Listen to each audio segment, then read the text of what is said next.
खुश रहने का शानदार तरीका है कि औरतें अपनी जबान पे तिलावत जारी कर दें, दरूद जारी कर दें, अपना टाइम इबादत में लगा दें। शौहर रहे 25 साल तक बाहर, यहां अगर तिलावत, तस्बीह, दुरूद, दुआ अगर है तो इज्जत भी बचेगी, घर भी बचा रहेगा। और अगर इबादत तिलावत नहीं है और तुमने इनको एलईडी टीवी लाके दे दिया और हर महीने 25,000 वहां से भेजता है, पर्स मजबूत होगा, मार्केटिंग मजबूत होगी, एलईडी टीवी पे 10 घंटे साफ प्रोग्राम चलेगा, रिमोट हाथ में, गरम गजा, गरम माहौल, गरम कल्चर, गरम सीन और गरम गाना और गरम गजा भी है, मछली और गोश्त और अंडा डेली है, चाउमीन, बर्गर और साफ पानी पूरी, वो सब है, जो मन में आया सब खाया। पैसा वहां ऊंट चरा के भेजता है और यहाँ सारा पैसा। फिर क्या होगा? जब बदन में आग लगेगी तो आग बुझाने के लिए क्या होगा? इज्जत जल के राख हो जाएगी। तुम वहीं तबला बजाओ दुबई, कतर और दम्माम में, और यहाँ तेरा घर जल के राख हो गया। मत जाओ दुबई, मत जाओ कतर।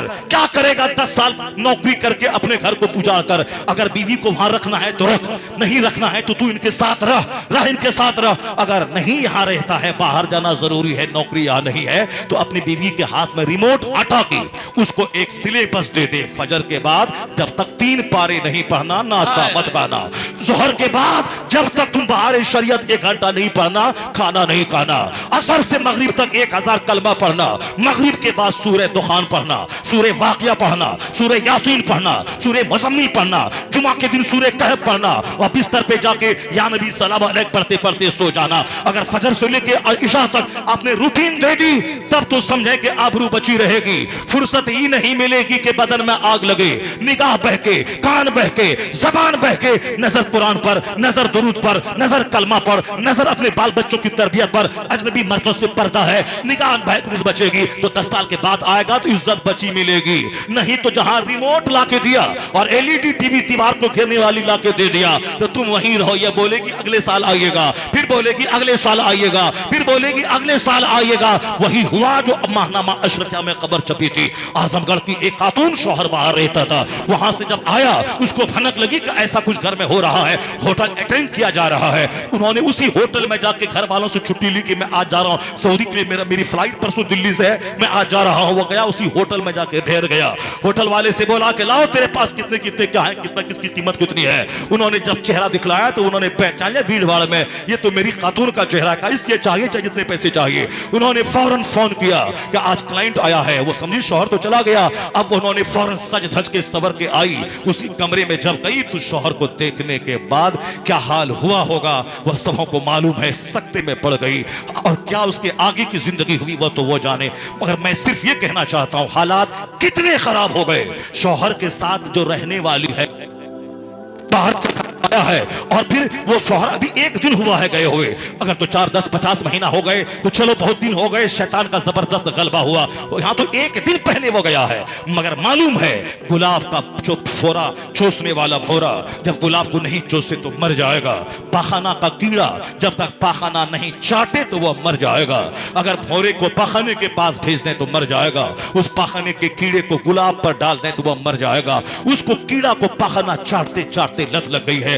उसी तरह जिसकी नीयत खराब हो गई, जिसकी आदत खराब हो गई, जिसका कैरेक्टर खराब हो गया, वह जब तक दूसरों से मिले नहीं उस वक्त तक उसको चैन करार नहीं मिलेगा। यहाँ शौहर के साथ 1-2 माह गुजारने के बाद भी फोन आया लपक के चलेगी। वह पाखने की कीड़े की तरह जब तक गिलासत नहीं चाटे उस वक्त तक चैन नहीं मिलेगा। इसलिए कुरान ने कहा वकुनु मा सादिकीन, अपने बच्चों को नेकों के साथ रख, खुद नेकों के साथ रख, अपने घर में नेकों का आना जाना रहे। तेरे घर में कोई गुंडा ना आए, तेरे घर में कोई दारोगा ना आए, तेरे घर में कोई गैर महरम ना आए, तेरे घर में कोई शराबी नहीं आए। आज तुमने दुनिया के चंद सिक्के के शौक में शराबी दोस्त को घर में आने जाने की फ्री तुमने उसको छोड़ दिया। वो आ जा रहा है शराबी, क्योंकि तेरा कारोबार उससे चल रहा है। फिर क्या होगा? वो तेरी जवान बेटी पे बुरी निगाह डालेगा, वो हमारी बीवी पे बुरी निगाह डालेगा और फिर दोस्त के साथ पकड़ा जाएगा। नहीं देखा 1 महीना पहले एक मौलवी टाइप का आदमी, उसने अपनी बेटी को अपने दोस्त रामू के साथ एग्जाम दिलाने के लिए स्कूल भेज रहा है, जबकि बदतमीज को अपने खास भाई के साथ नहीं भेजना था। शरीयत का कानून है अपना खास भाई देवर के साथ भाभी नहीं जाए। जरूरतन कभी डॉक्टर के पास जाना हो तो पर्दे का लिहाज करते हुए डॉक्टर के पास जाए आ जाए। यहाँ स्कूल ट्रेनिंग भेज रहा है, एक मुसलमान अपना देवर देवर तो देवर के साथ जाना हराम है, या अजनबी मर्द रामों के साथ भेज रहा है। वहां क्या हुआ, बदतमीज तेरी इस सुन्नत पे अमल न करने की वजह से, शरीयत की खिलाफ वर्जी की वजह से एक औरत का दीन भी गया, उसका ईमान भी गया। ज़िना करना तो हराम था, अगर ईमान सलामत रहता तो बख्शिश की कोई सूरत निकल आती तौबा इस्तिगफार करके, और फिर दूसरों की दुआएं मगफिरत से कुछ हिस्सा मिल गया होता। ईमान अगर जिसका लूट गया तब तो जमीन भर गोल्ड भी उसके लिए खैरात किया जाए कुछ कबूल नहीं किया जाएगा। अगर बेईमान दुनिया से चला गया, 50 खरब का कंबल गरीबों में बांट दे कोई फायदा ना होगा, 50,000 गरीबों को आंख दान कर दे कुछ नहीं मिलेगा, वह ब्लड डोनेट करवा दे कुछ नहीं मिलेगा, क्योंकि मरने के बाद वहां सिर्फ ईमान का एतबार होगा। ईमान अगर है तो अमल काम आएंगे, दूसरों की दुआ काम आएगी। ईमान अगर नहीं रहा तो 50,000 करोड़ खत्म कुरान कर दे कि उसके लिए कोई फायदा ना होगा। अगर ईमान की हालत में गया है तो 3 बार कुल वल्लाहु अहद भी पढ़ दे तो एक खत्म कुरान का अजर उसकी रूह को मिल जाएगा। ईमान है, क्या काम किया तुमने, बदतमीज की बीवी का ईमान भी गया और उसका कैरेक्टर भी गया। उसी रामू दोस्त के साथ वो शादी भी कर ली, अपने शौहर को छोड़कर, अपना ईमान से रिश्ता अपना तोड़कर। कसूरवार वो शौहर है जो अपनी बीवी को अजनबी मर्दों के साथ भेज दिया। सिर्फ चंद सिक्के को देखना है, अजनबी मर्द घर में आ रहे हैं, डकैतों से दोस्ती है, चोरों से दोस्ती है, नेताओं से दोस्ती है। अब बिगाड़ मौलाना से है, बिगाड़ नेक लोगों से है। नेक लोगों के लिए दस्तरखान नहीं बिछेगा, अगर बिछ भी गया तो बिस्किट और दालमुट है। और साहब चोर डकैत दिन भर गाली देने वाला दारोगा अगर आ गया तो हम तकदीर पे घमंड करते हैं, अरे साहब वाह ये फोटो है, ये सेल्फी है, मेरे घर में दारोगा आ गया, मेरे घर में विधायक आ गया, मेरे घर में सांसद आ गया, मेरे घर में पंडित जी आ जाए तो मेरी नस्लें फख्र करेंगी। क्या साहब हमारा जो वैल्यू है, मेरे घर में साहब मुख्यमंत्री आ गए, फोटो लेना, फोटो को उसको कवर करवा के शीशा फ्रेम करवा के लटका देना ताकि सारे लोग आए देखें कि हम उनके साथ चाय पी रहे हैं। इतनी गंदी और गिरी हुई सोच मुसलमानों की हो गई चंद सिक्के में। कसूर सिर्फ यही है कि बेटा नेता बन गया, मुसलमान नहीं बना था, बेटा डॉक्टर बन गया, मुसलमानियत नहीं दाखिल की गई, बेटा ऑफिसर बन गया, इस्लाम नहीं सिखलाया, न कुरान पढ़ाया, न हदीस सिखाया, न दीन सिखाया, स्कूल में भेज दिया। बुजुर्गों ने कहा है डॉक्टर बनाओ बाद में पहले मुसलमान बना दे, आईएएस ऑफिसर बनाना बाद में पहले मुसलमान बना दे, डीएम बनाना बाद में पहले मुसलमान बना दे। आलिमों के पास उससे भेज ताकि नेकों का चेहरा देखेगा, नमाजी का चेहरा देखेगा। 1 घंटा के लिए ही मदरसा भेज दे ताकि दीनी माहौल को देखता रहे, मदरसे की दीवार से जुड़ा रहे, वहां के नेकों से जुड़ा रहे। अपने घर में आलिमों और नेक लोगों को बुलाया कर, दस्तरखान बिछाया कर, अपने बच्चों को सामने बिठाया कर, उन नेक लोगों का तारुफ करवाया कर। ये तहज्जुद पढ़ता है, या इशराक पढ़ता है, या रात में जाके नमाज पढ़ता है, या रोजाना 1000 बार दरूद पढ़ता है, या नेक लोग हैं, जन्नती लोग हैं, बेटा इनका हाथ अपने सर पे रखवा ले, इनसे दुआ करवा ले, उनका चेहरा गौर से देखना भी इबादत है। नेकों का चेहरा देखने से सीने का घमंड दूर होता है, यहाँ का सारा कचरा खत्म होता है। जब बच्चा बचपन से ही नेक लोगों का चेहरा देखेगा, उनका दिमाग सुथरा होगा, दिल सुथरा होगा। वो अगर डीएम बन भी गया तो डीएम का दफ्तर, वो सरकारी कामकाज बाद में होगा, इस्लाम की तबलीग का मरकज वह पहले हो जाएगा। सुभान अल्लाह। मेरे सारे बच्चे, मेरे बच्चों का सर का बाल का स्टाइल बिगड़ गया, मेरे बच्चों की जबान पे गुटका है वो जबान बिगड़ गई, मेरे बच्चों के सीने में सोने का चैन है ये बिगड़ गया, उनके हाथ में धागा है ये बच्चे बिगड़ गए, सुनते नहीं हैं। अब ये बच्चे पानी कम पी रहे हैं, शराब ज्यादा पी रहे हैं। इन बच्चों की गुट्टी में माँ बाप को बचपन से पिलाना होगा। शराब की एक बूंद अगर अंदर गई तो 40 दिन तक कोई सजदा कबूल नहीं होगा, 40 दिन तक कोई दुआ कबूल नहीं होगी। उसी हालत में अगर मर गया तो जन्नत की खुशबू हराम हो जाएगी। वो जन्नत की खुशबू जो 500 साल तक जाती है, वहां जन्नत की खुशबू तेरे लिए हराम रहेगी। अगर उसी हालत में तू मर गया, शराब हराम है, पानी सस्ता है, पानी पी, दूध पी, शहद पी, अल्लाह तौफीक दे तो दूध का फ्रूट्स के जूस पी, अल्लाह तौफीक दे तेरे पास पैसे हैं अनानास का जूस पी ले, वह डाइजेस्टिव सिस्टम को दुरुस्त रखने में शानदार रोल अदा करता है। अल्लाह तौफीक दे तो रोजाना अनार का जूस पी ले, वह जबरदस्त ब्लड बनाने में इंपॉर्टेंट रोल प्ले करता है। अल्लाह तौफीक दे तो गर्मी के मौसम में संतरा और मौसम्बी का जूस पी ले, वह तुम्हारे लिवर सिस्टम के सारे फंक्शन को दुरुस्त रखेगा। अल्लाह तौफीक दे तो आम के सीजन में जो 2-4 महीना सीजन रहता है उसमें खूब आम खा, खूब आम का जूस पी, उससे बदन के जितने पसीने निकलेंगे उन पसीनों का शानदार बदल 1 गिलास आम का जूस है। राजा भी खाए आम और गरीब भी खाए आम, जबरदस्त कैलोरी से भरा हुआ, विटामिन से भरा हुआ फल है, उसे खा। सेब मिले सेब खा, आम मिले आम खा, जूस मिले जूस पी ले। गन्ना जबरदस्त असर रखता है, उस गन्ने को पी ले, तुम्हारे अंदर के सारी हीट और गर्मी को गन्ना खत्म कर देगा। ये जबरदस्त चीजें हैं, सारी चीजें अल्लाह ने तेरे लिए पैदा की है। अल्लाह नहीं खाता है, अल्लाह के फरिश्ते नहीं नहीं खाते हैं, ये सारी चीजें तेरे लिए पैदा हुई है। फिर ये सारी नेमतों को छोड़कर शराब पीने का क्या मतलब है? ये सारी नेमतों को छोड़कर ड्राई फ्रूट है, ड्राई फ्रूट खा ले, अल्लाह तौफीक दे, पैसा हो तो काजू खा, किशमिश का, पिस्ता बादाम का, बच्चों को बादाम खिला, उससे ब्रेन तेज होता है, बच्चों को अखरोट खिला, उससे लीवर का फंक्शन सही होता है। आजकल लीवर का फंक्शन डैमेज होने की वजह से गैस्ट्रिक की बीमारी हो रही है। आज लोग पेट पेट कर रहे हैं, सर सर कर रहे हैं, पेट सर, घुटने और टखने का दर्द, ये सब बीमारियां हैं जिसमें सारे लोग जकड़े हुए हैं। खाने पीने का सारा सिस्टम खराब है, उसके बाद कहते मेरा पेट खराब है, मेरे सर का दर्द, सर का दर्द से सर फट रहा है, सारा सिस्टम दुरुस्त हो। इस ताल्लुक से मैं एक बात बताता हूं, फ्रांस का बहुत बड़ा तहकीकाती इदारा जहां लोग 2-4 साल जाते हैं ट्रेनिंग लेने, मशक करे फिजिक्स केमिस्ट्री बायोलॉजी पढ़ने के बाद, जहां ट्रेनिंग के लिए उस इदारे में दाखिला लेते हैं, क्योंकि वहां तजर्बाकार हाईली एक्सपीरियंस्ड साइंटिस्ट वहां रहते हैं। जहां जो कुछ किताबों में पढ़ा गया उसको प्रैक्टिकल में वहां समझाया जाता है। जो आम प्रोफेसर ना समझा सके, वहां के माहिर एक्सपर्ट उसे समझाने में कामयाब होते हैं। जो हाई क्वालिटी का वैज्ञानिक बनना चाहता है वो उस सेंटर में एडमिशन करवाता है। जैसे अमेरिका का नासा है, वहां रोजाना तहकीक होती रहती है। वहां के लोग समंदर की गहराई में और आसमान की फजाओं में प्रवास करते हैं और यूनिवर्स की सच्चाई का पता लगाते हैं। वो क्या है, सच्चाई क्या है, कायनात का और कायनात का छोर कहां है। यहां तक कि पूरी दुनिया का पता लगाने वाला वैज्ञानिक कहता है कि अगर 10,000 साल भी मुझको मिल जाए फिर भी दुनिया के एक और छोर का पता नहीं लगा पाएंगे। जो कुछ भी दरियाफ्त हुई साइंस में, समझ लें कि 5% ही है। यूनिवर्स इज मिस्ट्री, कायनात एक रहस्य है, दुनिया एक रहस्य है। सारी दुनिया में को पता लगाना ये साइंसदानों के बस की बात नहीं है। हवाई जहाज से लेकर साइकिल तक जितनी भी चीजों का आविष्कार हुआ है वह समझ लें कि सिर्फ 5% ही है जो लोगों ने साइंस की दुनिया में तरक्की करने में कामयाबी हासिल की है। बाकी दुनिया इतनी पेचीदा है कि मुश्किल है। साइंसदानों ने आज कहा कि एक जबरदस्त धमाका हुआ था कई हजार करोड़ साल पहले। उस धमाके से आसमान अलग हुआ, जमीन अलग हुई, तमाम सैयारे सितारे अलग हुए, सब मिक्स थे। एक शक्ल थी उसकी मादे की। वहां एक जबरदस्त धमाका हुआ। उस धमाके से चांद अलग, सूरज अलग, आसमान अलग, जमीन अलग। इसे कहते हैं बिग बैंग की थ्योरी। बिग बैंग की थ्योरी, बिग बैंग की थ्योरी कहते हैं यूरोप वाले। आप जानकर तंग रह जाएंगे कि जहां साइंसदानों की आज रसाई हुई, यही के जमीन आसमान मिले थे और दोनों को अलग कर दिया गया। ये कहते हैं एक जबरदस्त धमाका और इससे ये सब अलग हो गए।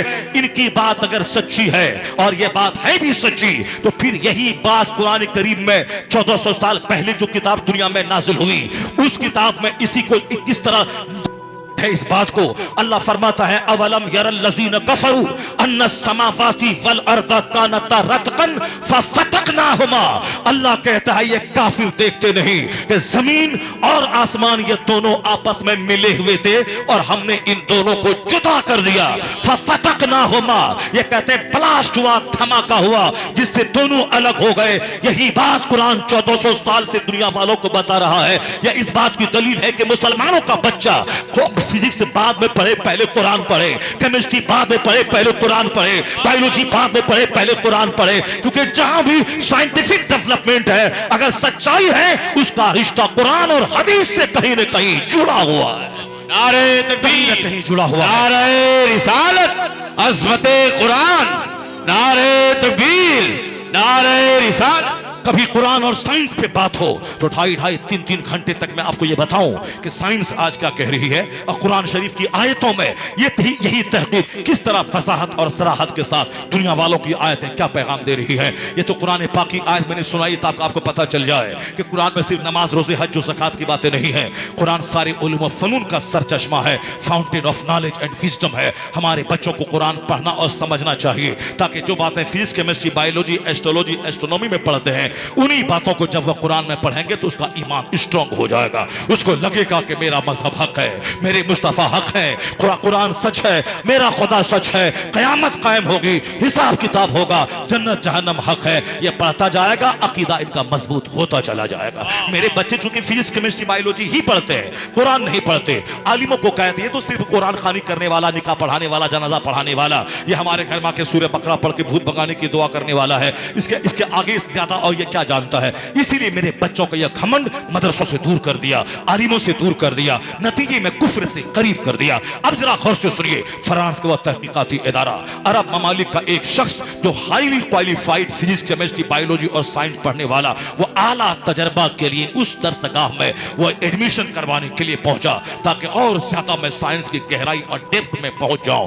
जब वह वहां पहुंचा, वहां जाने के बाद वहां के जो एग्जामिनर थे उनसे सवाल किया कि तुम फ्रॉम वेयर यू केम, कहां से आए। इन्होंने कहा आई एम फ्रॉम अरब, मैं अरब से हूं, अरब के फला मुल्क से रहने वाला हूं, रिलीजन तो इस्लाम है, मैं मुसलमान हूं। मगर उन्होंने क्या कहा, उन्होंने सवाल किया कि how do you feel about your profit, अपने पैगंबर के बारे में तू क्या महसूस करता है, क्या तुमको उनके बारे में जानता है, क्या बोल सकता है।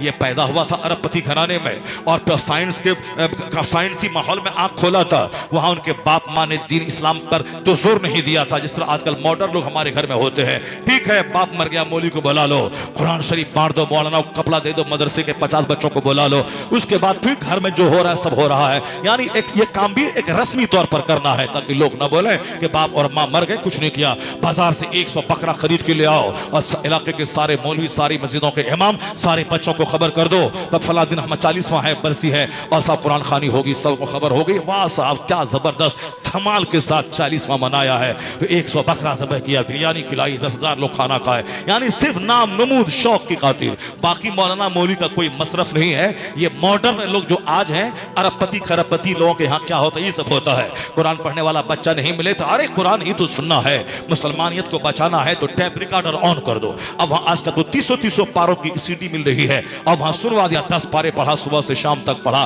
पूरा कुरान पढ़ता रहा, रिकॉर्डिंग चलता रहा। उधर साहब सारे हिंदू, मुस्लिम, सिख, ईसाई, गैर मुस्लिम सब आते रहे, सब बिरयानी खाते रहे और मस्तियां के साथ। वाह साहब, क्या जबरदस्त, बाप का आपने 40वां और बाप की बरसी आपने मनाई है और ये मस्त हाथी की तरह झूमता रहा और साहब रिकॉर्डिंग चलती रही। नाम नहीं साहब, सुबह से रिकॉर्डिंग चल रहा है, सुबह से कुरान पढ़ रहा है रेडियो में, चाहे जमान से पढ़े चाहे सीट कैसेट चले, आखिर कुरान ही तो हो रहा है। यानी वो बिल्कुल सफाई के साथ, बताएं मैं कितना बड़ा मुसलमान हूं, सुबह से कुरान चल रहा है, गाना थोड़ी सुनवा रहे हैं, फिल्मी गाना थोड़ी चल रहा है, रिकॉर्डिंग कुरान शरीफ चल रहा है, तिलावत हो रही है। जबकि उनको समझाया जाए कि वो रिकॉर्ड वाला कुरान अगर कोई सुनता है तो सुनने का सवाब नहीं मिलेगा। वहां आयत सजदा भी आ जाए तो आयत सजदा पे सजदा करना जरूरी नहीं है, बल्कि अपना पढ़ना होगा या कोई शख्स पढ़ता हो उसको सुनना होगा। वो तो एक रिकॉर्ड की चीज है, सदाए बाज़गश्त है। जंगल में कोई सदाए बाज़गश्त सुने तो उसकी आवाज पे, उसकी आवाज को सुनने पर ना नमाज होगी और सदाए बाज़गश्त पे और ना ही उस पे कोई अजर मिलेगा। साहब यहाँ पर मगर मस्तियां है, कौन मौलाना की बात सुनता है। मौलाना चुप रहो, कपड़ा ले लो, 10,000 रुपए का सूट शेरवानी बना लेना, चले जाओ। अब ये मौलाना भी मस्जिद में क्या जबरदस्त 40वां कराया बाप का, और वहां मिला अल्लाह के यहाँ कुछ नहीं। और यहाँ सारा काम फैशन और दिखावे, दारोगा और सारे पुलिस वाले, ट्रैफिक पुलिस वाले जो सब्जी बेचने वाली की टोकरी में लाठी मार के 10 रुपए की खातिर 10 गाली सुन ले और जलील हो जाए। 80,000 महीना गवर्नमेंट ने दिया, उससे पेट नहीं भरता। वह जब तक सुबह सवेरे गरीब सब्जी बेचने वाली मंडी से माल ला के बेचेगी, वो अब उसको टोकरी मारता है, लाठी बोलता है पैसा लाओ, वह 10 रुपए देती है, 10 गाली भी देती है और ये सुन लेता है और मस्त हो जाता है ताकि 80,000 रुपए बचा रहे अकाउंट में। और ये गाली सुन सुन करके 100-200 रुपए हो जाए, इसी से सेब संतरा, बच्चों की स्कूल की फीस और चावल आटा गेहूं और सेब घर में लेके जाओ, चाय की पत्ती और चीनी लेके जाओ, ताकि सारा काम इसी से चल जाए। गाली दिया तो क्या हुआ, वो बुढ़िया गाली दी तो वो गाली दी, पैसा 10 टका दे दिया ना। यानी अपना जमीर बेच कर ये लोग, इन जमीर फरोशों को हमने दावत दी, मेरे घर में बाप का 40वां आइएगा। और ये मस्त है, ट्रैफिक पुलिस वाला आया, दारोगा आया, साहब एसओ आया, मिनिस्टर आया, पंडित जी के कैबिनेट वाला मंत्री आया, मस्त हाथी की तरह झूमता रहा। यही काम है मौलाना का कि जब बरसी हो तो आ जाए, बाकी इसके अलावा मौलाना की बात नहीं सुनना है, किताब नहीं सुनना है। वरना इस्लामी लिबास पहना देगा, दाढ़ी रखवा देगा, बोलेगा सच बोलो, सच बोलेगा तो माल नहीं मिलेगा, ये मौलाना फकीर बना देगा। ये बोलेगा कि हक हलाल की कमाई खाओ, हक हलाल में कहीं पैसा होता है ज्यादा क्या, ये तो लिमिटेड पैसा मिलेगा। जब तक झूठ न बोले कारोबार कैसे चलेगा। ये मकान, ये दुकान, ये गाड़ी, मौलाना को जो गाड़ी पे बैठा के लाया स्टेशन पे, ये गाड़ी कहां से आएगी। मौलाना को जो 50 करोड़ के मकान में बैठा के इसको खिलाया खाना बिरयानी, ये कहां से आएगा। जब तक हक हलाल करेंगे तो मकान नहीं बनेगा, गाड़ी नहीं आएगी, वो तो हैंड टू माउथ यही चला जाएगा, ये सब नहीं मिलेगा। ठीक है, मौलाना की बात सही, इस्लाम सच है, कुरान सही है, मगर ऐसा तो करना पड़ेगा। नहीं बोलेगा तो कैसे पैसा आएगा, पैसे कैसे मकान बनेगा, कैसे मुहर्रम का खिचड़ा होगा, मुहर्रम का अखाड़ा चलेगा, कैसे होगा। पैसा तो कमाना पड़ेगा लंपन करके। थोड़ा ठीक है, थोड़ा सहले दुनिया है, कुछ ना कुछ करना पड़ेगा। सर से लेके पांव तक पक्के दुनियादार हो गए। हराम गजाओं ने बच्चों की सोच हरामी बना दी, उनके दिमाग में सनीमा है, उनके दिमाग में ज़िना है, उनके दिमाग में शराब है, उनके दिमाग में सनीमा के एक्टर का हेयर स्टाइल है, उनके दिमाग में सनीमा के एक्टर का धागा, उनकी सिकरी, उनका चैन, उनका कड़ा, उनकी सोने की अंगूठी और उनकी तरह फटा हुआ पैंट, उनकी तरह चुस्त और टी शर्ट है, उनका मॉडल हो गया वो सनीमा का एक्टर। तो अब चूंकि दिमाग में हराम गज़ा जब जाएगी तो उसको अच्छी बात कभी समझ में नहीं आएगी, नापाक लोगों की वो करीब रहेगा। क्योंकि मेरे घर में दारोगा और झूठ बोलने वाले लोग आए हैं तो बच्चों के दिमाग में झूठ, फरेब, हराम तो बस ही जाएगा। अब अगर ये 10 साल का छोकरा अगर किसी लड़की के साथ भाग जाए, हमारी कैसा का कसूर है? ये मेरी 25 साल की बेटी अगर किसी चमार के साथ भाग जाए, ये हमारा कसूर है, हमने उसको उजाड़ा है। कैसा मैंने हलाल कहा डाला? जबकि बुजुर्गों ने कहा था जब शराब की एक बूंद अंदर जाती है तो अंदर नापाक हो जाता है, 40 दिन तक कोई दुआ कबूल नहीं होती। हराम का लुक्मा अंदर जाता है तो अंदर का बातिन उसका नापाक हो जाता है, उसके रगों में जो खून बनता है उससे गुनाहों और ख्वाहिशात की दुनिया में तूफान आता है, बदन में आग लगती है। जल्दी से हाथ पकड़ो, जल्दी से ख्वाहिश की आग बुझाओ, वरना 25-25 साल की अब खातून इस्मत माफ खातून वो घर में बैठी है, कभी दिमाग में ज़िना का ख्याल नहीं आया, ना आंख बहकी ना जबान बहकी। और ये स्कूल कॉलेज में पढ़ने के बाद, सिनेमा देखने के बाद 16 साल की लड़कियों में उनकी चाल देखें, उनका ड्रेस देखें, दूसरों से फोन से उनका चैटिंग देखें, उसके बदन में आग लगी है। बाप ने शादी में देर करी और बिल्कुल फौरन ही रात में निकली और उसको भाग कर चंपत हो गई, दीन ईमान खानदान की नाक कटवा उसके साथ हो गई। ये आग क्यों लगी है? हराम गज़ा का असर है। हराम गज़ा अंदर जाने के बाद अंदर में नापाक ख्यालात में भूचाल आता है, नापाक अहवाल में भूचाल आता है। वह जल्दी से ख्वाहिशात को की आग बुझाना चाहता है और नापाक गज़ा अंदर गई, कोई दुआ कबूल ना होगा। न शराब पीने से, न हराम गज़ा खाने से कोई दुआ कबूल होगी, चाहे वह दुआ करते करते मर क्यों ना जाए। हदीस में आया है कि खाने काबा का खिलाफ थामकर, हदीस में आया है कि एक शख्स दूर दराज से चल के आता है, सूख के कांटा हो गया है, चेहरा सर का बाल करतो गुबार है से पिटा हुआ है, हाथ उठा के दुआ करता है, या रब या रब। देखने वाला सोचता है कि जो दुआ करेगा कबूल हो जाएगी, मगर हुजूर कहते हैं कैसे दुआ कबूल होगी? मलबसहु हराम, मशरबहु हराम, मशरबहु हराम, मतमहु हराम, उसका खाना हराम का, उसका पीना हराम का, उसका कपड़ा हराम का। जब सब हराम का है दुआ कैसे कबूल होगी? बुजुर्गों ने कहा है कि हराम के पैसे से हज करेगा, हज भी कबूल ना होगा। हराम के पैसे से 1 लाख देख बिरयानी बना के खिलाएगा, वो कबूल नहीं होगा। हराम के पैसे से मस्जिद 50 तामीर कर दे, कोई सवाब नहीं मिलेगा, बल्कि हराम के पैसे को मस्जिद में लगाने का गुनाह इतना बड़ा होगा जैसे तेरे कपड़े में गंदगी लग जाए, उसको पेशाब से धोएगा तो गंदगी और फैल जाएगी। हराम के पैसे को खैरात करना ऐसा ही है जैसे गंदे कपड़े को पेशाब से धोना है। हराम के पैसे की ना बिरयानी कबूल है ना हज कबूल है। अगर हराम के पैसे से काबा गया और खिलाफे काबा थाम के दुआ किया, सारी दुआ रद्द हो जाएगी। हलाल लुक्मा अंदर जाता है, दिमाग रोशन, दिल रोशन, खून रोशन, किरदार रोशन, सोच रोशन, थिंकिंग रोशन, यानी सारा वजूद रोशन होता है। सजदे में लज्जत, जिक्र में लज्जत। अगर वो अपने मोहल्ले की मस्जिद में दुआ करे, बुजुर्गों ने कहा है हलाल खाकर अपने मोहल्ले में दुआ करेगा, मोहल्ले की मस्जिद में, तो हराम खा के जो काबा में दुआ कबूल ना हो, वह तेरे मोहल्ले की मस्जिद में हलाल खा के दुआ कबूल हो जाएगी। हलाल का वो महत्व है। मुसलमान इस कदर मस्त हो गए काफिरों का देखा देखी, कुछ नहीं, सिर्फ माल चाहिए, चाहे जहां फ्रॉम वेयर, चाहे जहां से आए, माल चाहिए। नहीं, हुजूर ने फरमाया है ला तज़ूलु क़दमा अब्दिन हत्ता युसअल अन अर्बईन। 4 चीजों का सवाल जब तक क़यामत में होगा नहीं, उस वक्त तक बंदा अपनी जगह से 1 इंच हट नहीं पाएगा। सबसे पहला सवाल होगा अन उमरिही फीमा अफना। यह बहुमूल्य जीवन, यह कीमती जिंदगी, जो लोग मर गए, मरते वक्त एक मिनट के लिए तरसते थे कि अभी नहीं मरूं, 2 दिन जिंदा रह जाऊं ताकि बैंक के पैसे का सारा हिसाब किताब कर दूं, बच्चों को वसीयत कर जाऊं, घर मकान गाड़ी जमीन के बारे में 2 घंटा बैठ के फैसला कर दूं। फरिश्ते कहते हैं वलन युअख्खिर अल्लाहु नफ्सन इज़ा जा अजलुहा। 1 लम्हा की छूट नहीं दी जाएगी।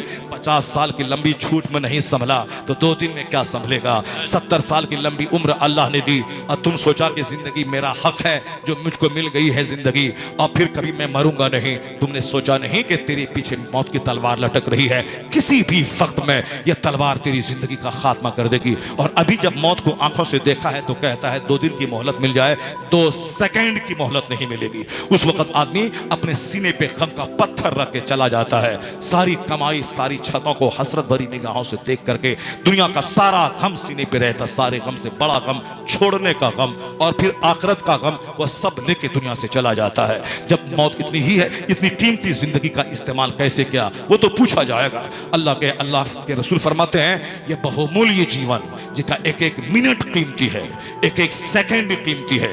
ये पता कब चलता है जब बंदे का दोनों पांव कट जाता है। ये पता कब चलता है जब वेंटिलेशन आईसीयू में आदमी रहता है, ऑक्सीजन पे सांस लेता है।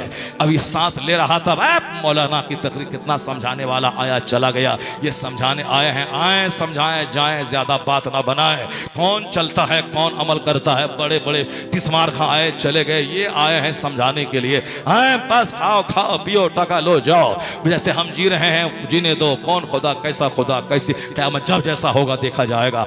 ये आदमी की बात अच्छी नहीं लगती। ये सिर्फ वो क्यों अभी सांस आसानी से ले रहा है, इसीलिए उसको समझ में नहीं आती कि जिंदगी क्या चीज है। जहां कल गिरेगा, जहां वेंटिलेशन पे जाएगा, जहां सांस की खैरात मांगेगा, बच्चे सामने खड़े हैं बात नहीं कर सकता है, बीवी सामने खड़ी है बात नहीं कर सकता है, उस वक्त पता चलता है कि जीवन कितना बहुमूल्य है, जिंदगी कितना कीमती है। उससे पहले जो अल्लाह ने अभी मौका दिया है आंख से दुनिया को देखने का, कान से सुनने का, जबान से बोलने का, और साहब बगैर रुके बोलने का, जिंदगी जो दी है, सांस ले रहे आराम से, इसकी कदर कर। एक एक लम्हा कीमती है, एक एक मिनट कीमती है। यही सांस है ना, जब ऑक्सीजन की कमी हो तो आदमी तड़प तड़प के मरता है, और अभी आराम से सांस ले रहा है तो क्या इसीलिए ताकि खूब मोबाइल चलाएं, आंख निगाहें गाड़ करके आंख की बीनाई को खत्म कर दें। आप मोबाइल आग से चार्ज होता है, बिजली आग है, और उसी आग पे 10 घंटे नजर दौड़ा के देखते रहना है, ऊपर से कंबल डाल के अंदर में देखना है। औरतों मर्दों सबका अलग, कुछ नहीं पूछा जाएगा। ये बहुमूल्य जीवन तुमने कैसे गुजारी, कैसे फी उमर ही अन उमर ही फीमा अपना, एक इंच कदम हटेगा नहीं क़यामत के दिन जब तक के जवाब नहीं देगा बंदा यह कीमती जिंदगी किस काम में गुजारी। दूसरा सवाल होगा जवानी के बारे में। यह जवानी जो क्रीम पीरियड है जिंदगी का, बचपन तो खेल में खत्म हो गया, वो तो गैर मुकल्लफ है, और जब और बुढ़ापे में तो आदमी जब शैबा होता है, बूढ़ा होता है, उस वक्त में होश व हवास गुम होते हैं। वो तो फर्ज वाजिब ही अदा कर ले तो बहुत बात है, क्योंकि वहां पेट में दर्द, रखने में दर्द, घुटने में दर्द, एक दर्जन बीमारी, उठ नहीं पा रहा है, सांस नहीं ले पा रहा, मस्जिद जाता है रास्ते में बैठ जाता है, सजदे में गया तो अब गैस फॉर्म हो जाती है। बुढ़ापे में तो समझ लें कि वो भी बच्चे की माने ही रहता है। क्रीम पीरियड है जवानी का, जिसमें ख्वाहिशात की आग लगी रहती है, दुनिया भर की जिम्मेदारियां रहती हैं, घर बनाना, गाड़ी खरीदना, बच्चों की शादी करना, बच्चों को पढ़ाना, समाज में अपना स्टेटस कायम करना, समाज के लोगों में अपनी एक पहचान बनाना है, उसके लिए जो करना, उसी जवानी का क्रीम पीरियड, जिसमें जन्नत भी खरीदनी है और दुनिया की राहत भी खरीदनी है। दोनों चीजें जवानी से वाबस्ता है। वह जवानी का एक एक मिनट प्रेशस और कीमती है। जबान पे, सोच पे, दिल पे, हाथ पांव पे, शर्मगाह पे, सब पे कंट्रोल रख करके दुनिया में भी खुशहाल रहने का काम करना है और जन्नत जाने के लिए भी काम करना है। यह दोनों काम जवानी के कांधे पे है।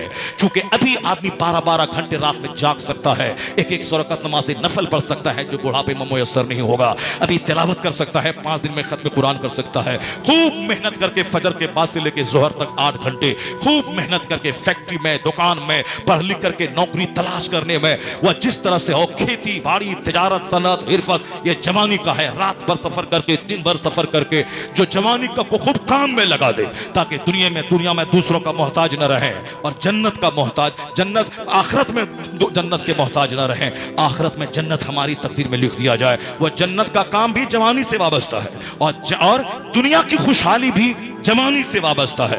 जवानी बिगड़ गई तो बुढ़ापे में कुछ नहीं होगा, ना इबादत होगी, ना दुनिया की मेहनत हो पाएगी।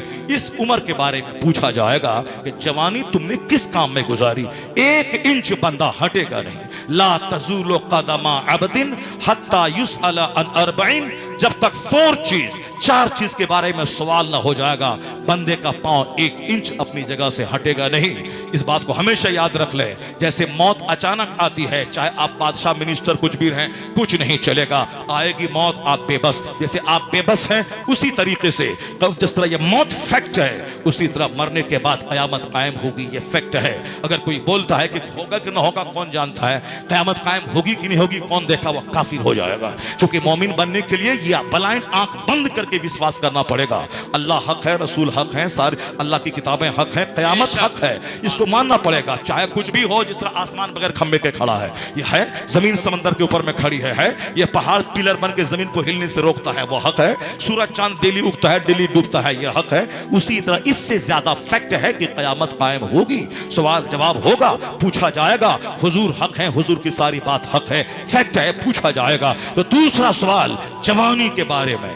ये जवानी जिसको कहते हैं दीवानी, बुढ़ापे में नेक बन जाएंगे, अब बुढ़ापे में 8 घंटा खेत में हल चला के मालदार बन जाएंगे, यह दोनों बात झूठ है। बुढ़ापे में कोई नेक नहीं बनता। जितने बूढ़े नमाजी हैं सबसे पूछ लें उनका क्या हाल है, घुटने के दर्द का हाल क्या है, टखने के दर्द का क्या हाल है, पेट के दर्द का क्या हाल है, आंख की बीनाई का क्या हाल है।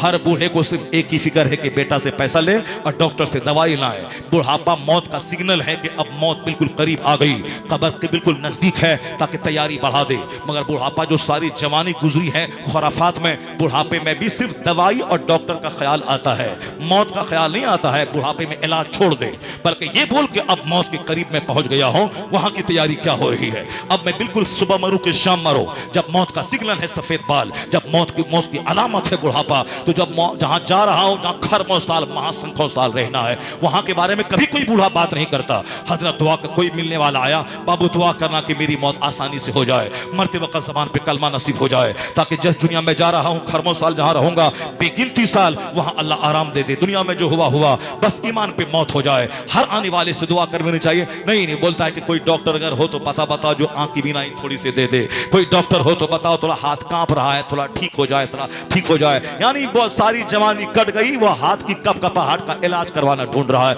अब बुढ़ापे में इलाज होता उसका। बुढ़ापा तो खुद एक मर्ज का नाम है। बुढ़ापे में सारे आशा जवाब दे देते हैं धीरे धीरे। आंख जाएगी, जबान जाएगी, पांव जाएगा, पेट जाएगा, खाना बंद होगा, सारी ताकत खत्म होगी, हाथ झूलने लगेगा। उस वक्त भी इनको ख्याल दवाई और डॉक्टर का रहता है। जो जवानी में नेकी से नेकी, जवानी का इस्तेमाल नेकी में गुजारा है, वह बुढ़ापे में मौत का चर्चा ज्यादा करता है, वो क़यामत का चर्चा ज्यादा करता है, वो हर आने वालों से दुआएं मग़फ़िरत करवाता है। जहां थोड़ी सी सेहत मिली फौरन कुरान लेके बैठ जाता है, वह रो रो कर रब से खात्मा बिल खैर की दुआ करता है। वो इतना इबादत करता है कि बीमारी